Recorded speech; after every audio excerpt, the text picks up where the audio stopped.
Kun ardii miidiyaa neetwoorkii. Assalaamu alaikum warahmatullaahi wabarakaatu. Nageenya rabbii bakka jirtan isin qaqqabu. Jalqaba irratti hangafoota oduu dursuudhaan oduu keenya karraaf qabanne isin biraan geenya nu wajjin tura. Artisti Soorsaa Lammii du'aan addunyaa kanarraa boqate. Faawundeeshiniin Dooktoraa kabajaa Artisti Alii Birraa hundeeffame. Naannoo Somaaleetti balaa ibidda lafa dheedumsaarra mudate sa'aatii 6 booda to'annoo jala oole. Addunyaa kanarraa boqate. Artistii waggoota dheeraaf aartii Oromoo fi gumaacha olaanaa taasisaa ture Soorsaa Lammii addunyaa kanarraa du'aan boqateera.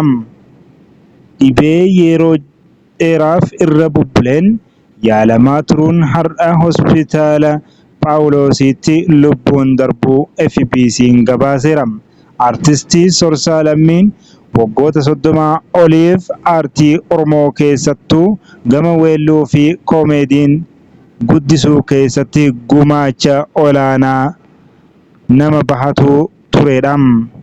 Addis Istaandardii gabaase.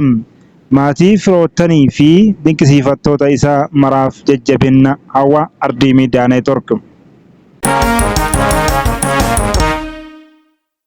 Faawundeeshiniin Dooktoraa kabajaa Artisti Faawundeeshiniin Alii Birraa kaleessa waxabajjii 23 2024 hoteela Iskaay Laayititti bakka aanga'oonni mootummaa olaanoo maatii artistoota abbootii gadaa abbootii qabeenyaa fi haadholiin siinqee argamanitti ifatti hundeeffameera.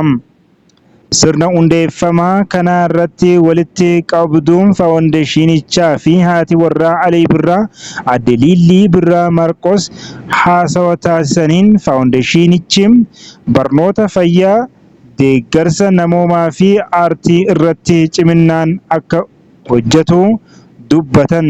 Kana malees qaamoleen hundeeffama faawundeeshinii Alii Birraaf gahee olaanaa gumaachan galateeffataniiru.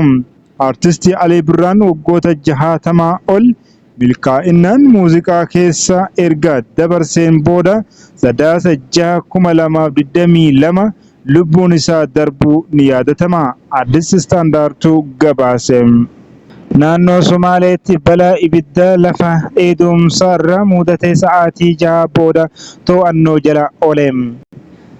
Naannoo Somaalee godina Jarjar aanaa Gaashamoo balaa ibidda lafa dheeduchaa irratti ka'ee to'annoo jala ooluu bulchiinsi aanichaa beeksise. Balaan ibidda lafa dheedumsaa bal'aa irratti ka'e kun kaleessa waxabajjii 23 waaree booda naannoo sa'aatii 9tti mudachuu ibsameera.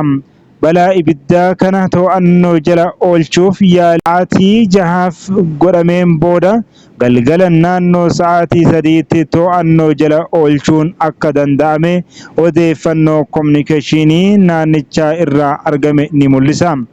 Bulchaan aanaa Gaashamoo Mustafaa Hirsii ibiddi kun lafa dheedumsaa bal'aa irratti miidhaa qaqqabsiisuu eeruun tattaaffii uummanni aanichaa, hooggantoonnii fi qaamoleen nageenyaa taasisaniin dhaamuu himan.